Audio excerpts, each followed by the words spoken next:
नमस्कार साथियों, मैं मनीष भारती संस्कृति पीसीएस प्लेटफॉर्म पर आप सभी का स्वागत करता हूं। साथियों, जैसा कि आप जानते हैं 72वीं बीपीएससी प्रारंभिक परीक्षा को ध्यान में रखते हुए हम लोग मॉडर्न हिस्ट्री पर चर्चा कर रहे हैं। आज स्वराज पार्टी के गठन को लेकर के चर्चा करेंगे, यहीं से प्रश्न भी कुछ देखेंगे। अब देखिए, यहाँ पर एक बात समझ लीजिए, स्वराज पार्टी के गठन की जब बात की जाती है तो यहाँ कहा जाता है कि जब उस वक्त इंडियन नेशनल कांग्रेस था, फिर स्वराज पार्टी की आवश्यकता क्या रहा होगा, है ना। गांधी जी क्या कर रहे थे, इनकी भूमिका क्या था, और इन सब चीज़ों का असहयोग आंदोलन से फिर क्या कनेक्शन रहता है। यानी कि कुल मिलाकर के ये टॉपिक आप देखेंगे तो कई बार पीसीएस में भी और यूपीएससी में भी इससे काफ़ी प्रश्न पूछा गया है, तो थोड़ा सा ध्यान से इसको देखना है, यहाँ से एक दो प्रश्न रह सकता है। चलिए आएंगे, विस्तार से चर्चा करेंगे। उससे पहले आपके लिए एक सूचना है, संस्कृति आईएएस के द्वारा रिपब्लिक डे ऑफर दिया जा रहा है, जिसकी वैलिडिटी 28 जनवरी 2026 तक उपलब्ध है। देखिए, जो ऑफर है उसमें अगर ऑफलाइन क्लासरूम का आप कोर्सेज लेते हैं, यानी कि कक्षा में बैठ के आके पढ़ते हैं, तो उस कोर्स पे भी आपको 20% तक का छूट दिया जा रहा है। और अगर ऑनलाइन लाइव कोर्सेज लेते हैं तब तो आपके लिए बल्ले बल्ले है, 85% तक का भारी छूट यहाँ पर दिया जा रहा है। और ये सुविधा दिल्ली और प्रयागराज संस्कृति आईएएस के दोनों ही ब्रांच पर उपलब्ध है। यहाँ पर आपको कॉन्टैक्ट नंबर और संस्कृति आईएएस का ऑफिशियल वेबसाइट दिया गया है, जिस पर आप विजिट करके कॉल करके अधिक जानकारी लीजिए, बातों को ठीक से समझ लीजिए, फिर अपने मनचाहे कोर्स में नामांकन लीजिए। बस एक बात का ध्यान रखिए कि तारीख यहाँ पर 28 जनवरी लिखा है, यानी कि समय आपके पास बेहद सीमित है, तो आपको तत्परता यहाँ पर दिखानी होगी। ठीक है, अब लौटते हैं अपने मुद्दे की तरफ, स्वराज पार्टी के गठन। अब यहाँ पर जब स्वराज पार्टी के गठन की बात करेंगे तो उसके साथ देखिए यहाँ पर लिखा हुआ है 1923। तो पहला फैक्ट तो यही है, स्वराज पार्टी का गठन कब हुआ, 1923। यहाँ से काफ़ी प्रश्न तो यही पूछ लिया गया है, काफ़ी बार आया है, तो एक पॉइंट तो वहां नोट कर लीजिए।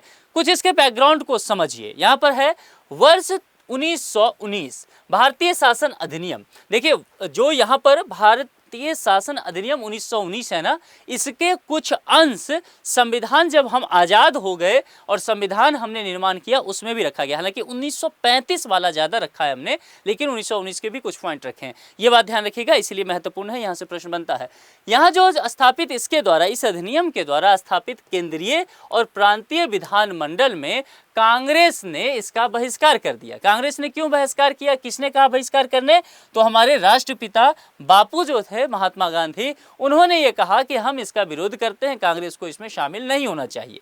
और जो इसी के तहत भारतीय शासन अधिनियम 1919 के तहत जो कहा गया केंद्रीय और प्रांतीय विधानसभा चुनाव कराए जाएंगे, वह 1920 में होना था। तो जो 1920 का चुनाव हुआ, कांग्रेस ने गांधी जी के कहने के आधार पर उस चुनाव में पार्टिसिपेट ही नहीं किया। असहयोग आंदोलन की समाप्ति और गांधी जी की गिरफ्तारी भी होती है 1922 में। इसके बाद पूरे देश में एक निराशा था, क्योंकि असहयोग आंदोलन आप जानते हैं, हमने पढ़ा है कि चौरी चौरा का जो कांड हुआ, और गांधी जी अचानक से वो आंदोलन वापस ले लेते हैं।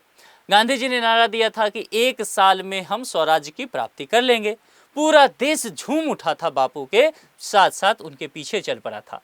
लेकिन अचानक से वो जो घटना होता है, और उसके बाद उस घटना से निराश होकर के गांधी जी ने कहा कि हमारी जो लोग हैं वो भी आंदोलन के लिए तैयार ही नहीं है। इस तरह से आक्रामक कार्य करके क्या करेंगे, और आंदोलन को उन्होंने वापस कर लिया। तो उसके बाद पूरे देश में एक निराशा हो गया। गांधी जी कुछ समय के लिए बिल्कुल गायब हो गए। मतलब जो उनके जो एक कह सकते हैं कि रचनात्मक कार्य थे उसमें जुड़ गए, आंदोलन गैप हो गया है। तो राजनीतिक शून्यता का एक वातावरण तैयार हो रहा है।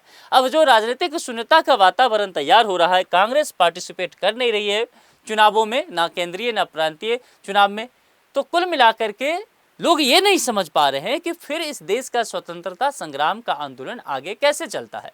गांधी जी खुद अरेस्ट हो चुके हैं।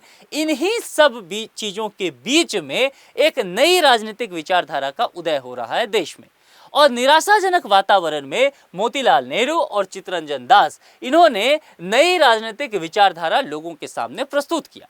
इन्होंने कुछ सुझाव दिए। अब देखिए, ये भी कांग्रेस के ही हैं, ध्यान रखना है, यहाँ से यही आगे लेकर के इसको चाह रहे हैं। तो इन्होंने कुछ सुझाव दिया। सुझाव के तहत कहा गया कि कांग्रेस को विधानमंडलों के भीतर प्रवेश करना चाहिए। अगर आप चुनाव में पार्टिसिपेट ही नहीं करेंगे, विधानमंडल के अंदर जाएंगे नहीं, तो लोगों की क्या महत्वाकांक्षाएं ये तो आप रख ही नहीं पाएंगे सदन में।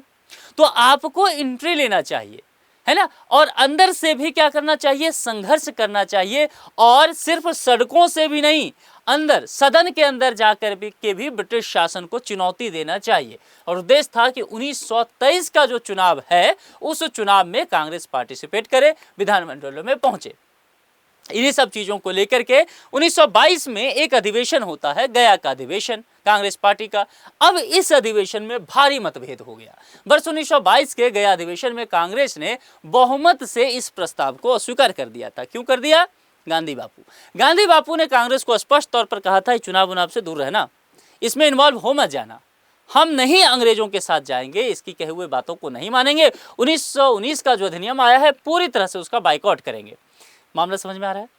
लेकिन यहां पर मोतीलाल नेहरू और सीआर दास ये अलग बातें चाह रहे थे, और गया अधिवेशन में कांग्रेस के अध्यक्ष सीआर दास थे, और सीआर दास ने ये सब बातें कही, वहां पर मोतीलाल नेहरू कहे। ये लोग, बाकी लोग जो गांधी जी को फॉलो कर रहे थे, इन्होंने इस प्रस्ताव को अस्वीकार कर दिया। अब जब इस प्रस्ताव को इन्होंने गया अधिवेशन में अस्वीकार कर दिया, सीआर दास अध्यक्ष थे, वो नाराज हो गए। उन्होंने कहा, भैया हम इतने सीनियर लीडर हैं कांग्रेस के, और भलाई की बात ही तो कह रहे हैं कि सदन के अंदर चलिए, वहां जाकर के सरकार को चुनौती दिया जाए, सड़क पर तो है ही, क्या दिक्कत है। लेकिन आप लोगों ने मेरी बातें नहीं मानी, तो कांग्रेस का अध्यक्ष रहने का मेरा क्या ही मतलब बनता है। और बहुत नाराजगी दिखाते हुए उन्होंने कांग्रेस अध्यक्ष पद से इस्तीफा दे दिया। भयानक उस समय इस बात को लेकर के विवाद हो गया।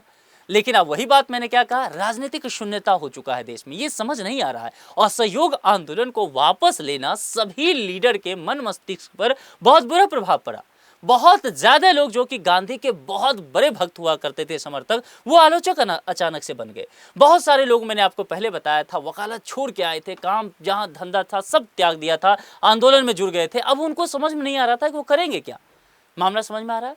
इस राजनीतिक शून्यता, गया अधिवेशन का मतभेद, इन सब चीजों को देखते हुए सीआर दास और मोतीलाल नेहरू ने जनवरी 1923 में स्वराज पार्टी की स्थापना कर दी।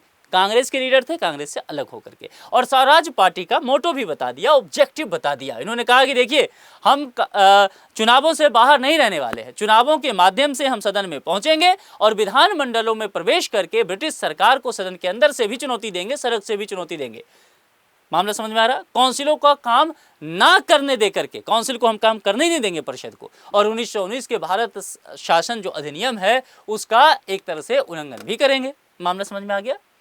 स्वराज पार्टी के नेतृत्व को लेकर के बात आई साथियों, यहां से काफी प्रश्न रहता है, तो इस प्रश्न को थोड़ा आप ध्यान रखिएगा। सीआर दास जो है वो अध्यक्ष, मोतीलाल नेहरू महासचिव, अन्य प्रमुख नेता श्रीनिवास अयंगर मद्रास प्रांत में स्वराज पार्टी के संस्थापक सदस्य रहते हैं, और एनसी केलकर, ये नाम बहुत प्रमुख हैं, यहाँ से बहुत सारे प्रश्न आते रहते हैं, तो बस आपको फैक्ट ध्यान रखना है। स्वराजियों की प्रमुख उपलब्धि क्या रहा, ये महत्वपूर्ण है कि वो जो राजनीतिक शून्यता हो गया था उनको इन्होंने दूर किया। वर्ष 1925 में विट्ठल भाई पटेल का सेंट्रल लेजिस्लेटिव असेंबली, केंद्रीय विधानमंडल में अध्यक्ष के रूप में चुने गए, और ये स्वराज पार्टी की उस समय उस राजनीतिक शून्यता के दौर में एक बड़ी उपलब्धि भारतीय स्वतंत्रता संग्राम के लिए माना गया। आगे एक और नाम आता है चित्तरंजन दास, जिन्हें देशबंधु कहा गया। इनको देशबंधु के नाम से जाना जाता है, जो कि फ्रेंड ऑफ द नेशन, क्योंकि यहाँ से प्रश्न रहता है इनके नाम से। कुछ लीडर होंगे जिनके नाम को हम देख लेते हैं, एक पार्टी और देख लेंगे, वहां से खत्म कर देंगे। इंग्लैंड से इन्होंने वकालत की पढ़ाई की, भारत लौट करके बैरिस्टर बन गए। कुछ कानूनी योगदान भी दिया, जो कि अलीपुर बम कांड केस हुआ था उसमें अरविंद घोष का सफल बचाव ये करते हुए नजर आए। बहुत मांझे हुए वकील थे ये, आप ऐसे कह सकते हैं। विचार इनका क्या था, इन्होंने कहा कि देखिए, स्वराज्य आम जनता के लिए होना चाहिए, केवल कुछ वर्गों के लिए नहीं। ये फिर से वही बात कह रहे हैं। वो कांग्रेस के जो कुछ लोग, मुट्ठी भर कांग्रेस जो है मुट्ठी भर लोगों का है, अभिजात लोगों का अधिकार था, बुद्धिजीवियों का कांग्रेस पे, वो दादा भाई नेरोजी वाला जो टीम है उस टीम की बात कर रहे हैं ये।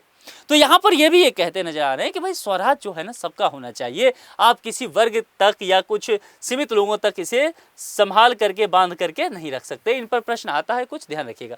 इंडिपेंडेंट पार्टी, स्वराज पार्टी के बाद एक और, 16 दिसंबर 1922 को मदन मोहन मालवीय और मोतीलाल नेहरू ने इंडिपेंडेंट पार्टी की गठन का निर्णय किया। मदन मोहन मालवीय हिंदू महासभा के संस्थापक सदस्यों में से भी एक थे, जो कि आगे चल के बीएचयू के वाइस चांसलर भी बनते हैं, संस्थापक रहते हैं, लंबे समय तक बीएचयू के वाइस चांसलर रहते हैं। इनसे प्रश्न रहता है, ध्यान रखिएगा। तो कुल मिलाकर के ये सारे कुछ जो फैक्ट है वो आपसे पूछा जा सकता है। अब जरा हम आगे बढ़ जाएं, ठीक है। अब जरा सा प्रश्न पर चलते हैं। स्वराज पार्टी का गठन डैश की असफलता के बाद हुआ। हम सब जानते हैं वो क्या था, असहयोग आंदोलन। असहयोग आंदोलन कहीं कहीं देखने को मिलेगा असफलता और कई कई जगह देखने को मिलेगा वापसी।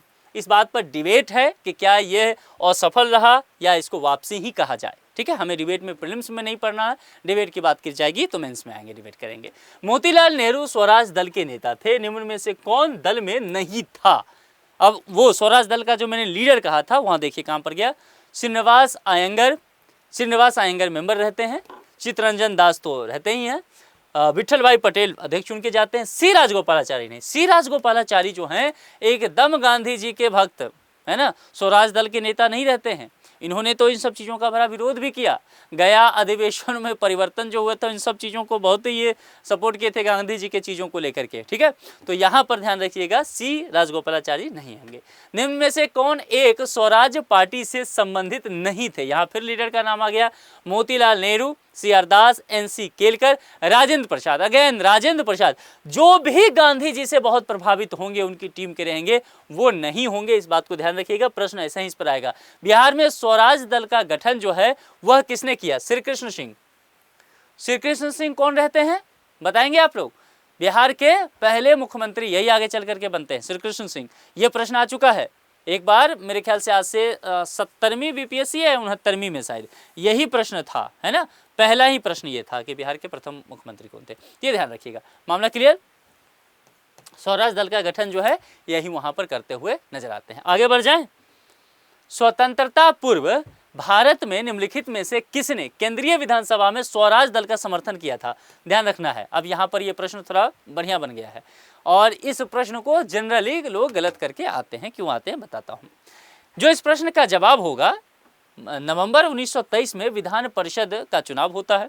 स्वराज दल चूंकि अब वो कह रहा है अलग दल बन गया है, गया अधिवेशन के बाद कांग्रेस से अलग होकर के, मोटो ही था कि चुनाव लड़ना है, तो 1923 का जो विधान परिषद का चुनाव हुआ वो चुनाव में जा रहे हैं। सेंट्रल लेजिस्लेटिव असेंबली की 104 निर्वाचित सीटों में से 42 पर स्वराज दल की जीत मिल गई। समझिए, मध्य प्रांत में इन्हें स्पष्ट बहुमत मिल गया, क्योंकि वो राजनीतिक शून्यता का समय है। बंगाल में ये सबसे बड़े दल के रूप में उभरे और बंबई और संयुक्त प्रांत में सबसे अच्छी सफलता इनको मिलता हुआ नजर आया। मामला समझ में आ रहा है। अब सेंट्रल लेजिस्लेटिव असेंबली में स्वराज्यों ने एक साझा राजनीतिक मोर्चा बना लिया। ठीक है, अब यहां पर समझिए, उसमें एक व्यक्ति होते हैं जिन्ना के नेतृत्व में इनको समर्थन मिलता है। उदारवादी रूप में जिन्ना जो है वो यहाँ पर शामिल होते हैं और यहाँ पर समर्थन भी करते हुए इनको नजर आते हैं केंद्रीय विधानसभा में स्वराज दल को। तो मोहम्मद अली जिन्ना उस वक्त जो है ना बड़े एक कह सकते हैं उदारवादी लीडर के तौर पर जाने जाते थे। खिलाफत के समय में भी राष्ट्रवादी आंदोलन को लीड करते या उस तरह के लीडर थे। बाद में ये कांग्रेस जो है कांग्रेस से थोड़े नाराज रहे और इनका कहना था कि भैया फिर हमें पाकिस्तान बनाओ, तो बाद में मामला लाइन लेंथ खराब हुआ। निम्नलिखित में से कौन देशबंधु के नाम से प्रसिद्ध है, ये प्रश्न काफ़ी आया है, इसीलिए मैंने चित्तरंजन दास पर एक टॉपिक आपको पढ़ा भी दिया। यहीं पर यह प्रश्न काफ़ी रहता है, लेकिन बस फैक्चुअल नेचर का रहेगा। स्वराज आम जनता के लिए होना चाहिए, केवल वर्गों के लिए नहीं, के प्रसिद्ध सूत्र की घोषणा की। इस तरह के प्रश्न आपके सामने रहेंगे। काफ़ी डायलॉग BPSC में पूछा जाता है, तो कम से कम ऐसे 50 डायलॉग हैं और वो सारे ये जो स्वतंत्रता संग्राम का आंदोलन है उसी से पूछा जाता है, बाहर से कहीं से नहीं रहता है। तो कुल मिलाकर के वो 50 मैं जो बताता चलता हूँ लेक्चर के बीच में आप नोट करते चलिएगा। ऐसे 50 डायलॉग हैं 50 लीडर के, उनका रख लेंगे, उसी से एक क्वेश्चन आ जाता है। आगे कुछ नहीं है, थोड़ा बहुत समझेंगे उससे काम बन जाएगा, रटने की भी आवश्यकता नहीं। मामला क्लियर, आगे बढ़ जाए। 1918 में मोंटफोर्ट सुधारों पर कांग्रेस ने एक महत्वपूर्ण रुख अपनाया, जिसके कारण पुराने उदारवादी अवशेष सप्रू, जैकर और चिंतामणि टूट गए, जिन्होंने गठन किया। अब देखिए यहाँ पर आपसे पूछा गया है, दल का नाम दे दिया गया है। अगस्त, यहाँ पर जो बातें की गई है, अगस्त 1917 में भारत के राज्य सचिव एडविन मॉन्टेग्यू ने ब्रिटिश संसद में एक ऐतिहासिक घोषणा की, जिसे मॉन्टेग्यू घोषणा या फिर उसे जो है अगस्त घोषणा भी कहा जाता है। इस घोषणा में भारत में प्रशासन और स्वशासित संस्थाओं के विकास में भारतीयों की बढ़ती भागीदारी का प्रस्ताव रखा गया।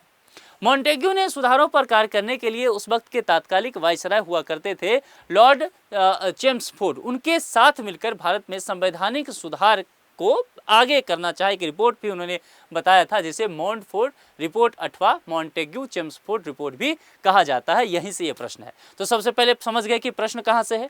यह रिपोर्ट जो है वर्ष 1918 में प्रकाशित होता है। इस रिपोर्ट को लेकर के कांग्रेस के अंदर उदारवादी और उग्रवादी जो गुट जो कि सूरत अधिवेशन 1907 से बट गए थे, इसमें स्पष्ट तौर पर मतभेद हो गया। परिणाम स्वरूप उदारवादियों जो मॉन्टफोर्ड रिपोर्ट के पक्ष में थे, वर्ष 1919 में कांग्रेस से अलग होकर के सुरेंद्र नाथ बनर्जी के नेतृत्व में इंडियन नेशनल लिबरेशन फेडरेशन नाम से एक दल बना लेते हैं। तो यहाँ पर भी आपको देखने को मिलेगा जो कांग्रेस का विभाजन हो रहा है वो जो सूरत अधिवेशन से शुरू होता है 1907 से, वो कई बार आगे आपको कई टर्म में देखने को मिलेगा, ये ध्यान रखना है। चलिए, सेंट्रल लेजिस्लेटिव असेंबली का प्रथम भारतीय अध्यक्ष स्पीकर कौन था, इस पर हमने चर्चा पहले ही किया है और वो कौन थे, विट्ठल भाई पटेल। और यही बहुत बड़ी उपलब्धि किसकी रही थी, स्वराज्य पार्टी के। स्वराज्य पार्टी के सह संस्थापक भी ये हुआ करते थे। ठीक है, आगे कांग्रेसी नेताओं द्वारा मॉन्टेग्यू चेम्सफोर्ड रिपोर्ट की निंदा करने पर कई नरमपंथियों ने पार्टी को छोड़कर निम्न में से कौन पार्टी का गठन किया। यह प्रश्न आपसे इस स्तर पर भी पूछा जा सकता है। Indian liberal foundation. ठीक है, इसकी चर्चा हमने आपसे डिटेल कर लिया है, इसलिए यहाँ दोहराव नहीं करेंगे। इस प्रश्न का जवाब आपको कमेंट बॉक्स में देना है। निम्न में किसने स्वराज्य पार्टी निर्माण करने के लिए कांग्रेस के अध्यक्ष पद से त्याग पत्र दिया था। कहाँ बोला चाहेंगे अधिवेशन में, गया अधिवेशन पर आपको जाना है। हिंट दे रहा हूं, गया अधिवेशन में कांग्रेस के जो अध्यक्ष होंगे वही 1919 अधिनियम में ये कहेंगे कि भाई गांधी जी ने जो कहा है उनके बात को ना मानते हुए हम लोग चुनाव में शामिल हो जाएं, प्रांतीय चुनाव में और केंद्रीय चुनाव में, और उस बात को वहां पर खारिज कर दिया गया। इस बात से नाराज हुए और फिर इन्होंने त्यागपत्र दिया और फिर अलग पार्टी के रुख करते हैं, स्वराज पार्टी की तरफ। ठीक है, तो ये सारे हिंट मैंने दे दिया, आपको नाम कमेंट बॉक्स में मुझे लिख करके बताना है। तो कुल मिलाकर के आप लोग की तैयारी कैसी चल रही है ये कमेंट बॉक्स में लिख करके मुझे जरूर बताइए, और चैनल को अभी तक सब्सक्राइब नहीं किए तो सब्सक्राइब जरूर कर लीजिए। आज के लिए इतना ही। जुड़ने के लिए आप सभी का बहुत बहुत शुक्रिया। Thank you so much.